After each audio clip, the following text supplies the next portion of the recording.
Hi, we are sitting at the CSI TV booths in Chennai in December 2022. I'm Dr. Samir Gupta. I'm an interventional cardiologist and the director of the cardiac cath lab for the Metro Group of Hospitals. With me is Dr. Ravi.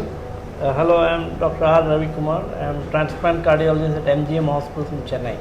So it's a great pleasure to be here with Dr. Samir in the CSI session.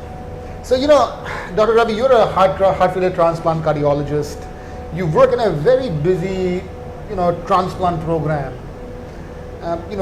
You've done more than 500, your group has done more than 500 heart transplants, but it's primarily been in the southern part of India, right? I mean, it's mostly in Chennai where you're based. A lot of transplants happening there. I live in Delhi, not as much in terms of heart transplants. What do you think are some of the barriers why south is, the southern part of India is doing more transplants compared to the northern part of India or the rest of India? Valid question, Samir. But I think in more than barriers, it is the first starter effect. Yeah. So one thing is the Tamil Nadu government took it very seriously in the late 2000, first decade of 2000, and then they formed a neutral transplant organ sharing authority called Transplant.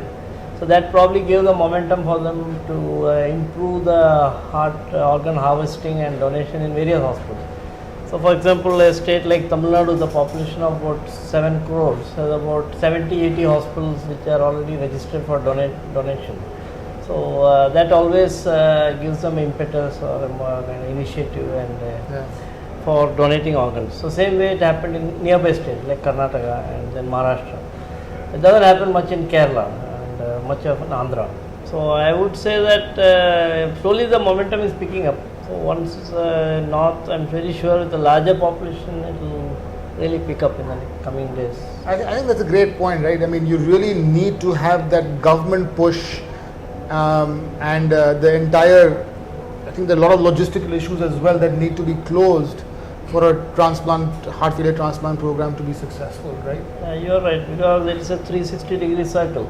The government gives the organ donation part of it, but the retrieval, harvesting, transport within the ischemic period, that requires a logistic team. Yeah. So our group has been actually set up a separate logistic team to organ harvesting and organ transport who are on standby 24 hours. It has a surgeon and an anesthetist, cardiologist on call and perfusionists.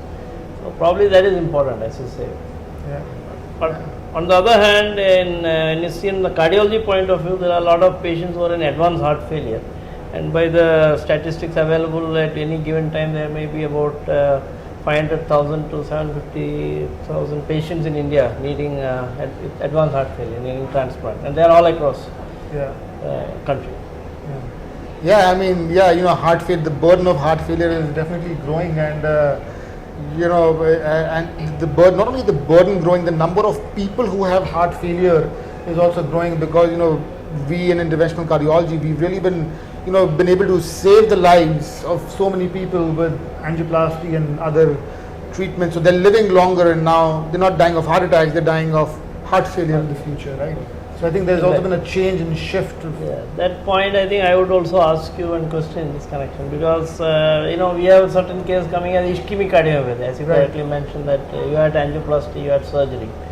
So what is your experience that when should we, what is the transition period, when you should refer them for some other LVAD devices or transplant? So the way I look at referring patients for heart failure or, for advanced heart failure therapies, whether it is transplant or LVAD, you really, if you look at the graph of heart failure, it is, if you have a hospitalization, your 1 year mortality from heart failure after a heart failure hospitalization can be as high as 20%. That's what most of the trials have shown, right? So if you have, when you start having 2 or 3 admissions a year, and you're really going down the graph of heart failure, or you're on maximum medical therapy, you're still symptomatic, you're short of breath, you're getting, it's really troubling your life. That is when I start thinking of advanced heart failure therapies, and I start referring these patients to the appropriate centers and physicians who would tackle this. Cost is definitely a big problem, right? I mean, these therapies are not cheap; they're very expensive therapies. So there's definitely a cost to this, but I think it's great that we in this meeting are talking about it and trying to get this message out. and working hard towards reducing the burden of cardiovascular disease in this country. As you are right, as you rightly mentioned, that we get a lot of patients who already had angioplasty, and then as you say, they have biventricular dysfunction or RV, LV. But then we have other drugs like Arni and now the Verasigot and Dapagliflozin. So we have these drugs, and CRTD may be some of them. But our protocol is that when this doesn't work, we go for right heart cath and VO2 max. So what do you think? You think hemodynamic testing should be done as a indicator for therapy, for example, wedge pressure? I 100%. I think numbers don't lie.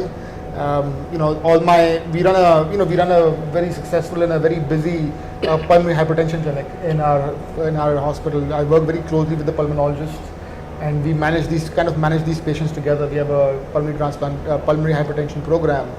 So all these patients, I do a right heart cath on them. I may or may not do vasoreactive study, but I do right heart cath, wedge, calculate cardiac output, TPG, PVR. We are doing it all, and I think that really helps grade these patients. Many times we find that the shortness of breath or the symptoms is not the heart, but the person has end-stage lung disease, right? I mean, he's been a smoker his entire life, and his FEV1 is 25%, and he's got severe COPD. So, we find a lot of that as well.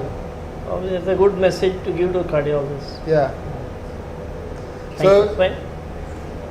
So I think this is a great discussion, Dr. Ravi. I think there's a lot more learning, but time is constrained. Thank you for Thank you, it's a great conversation. Thank you.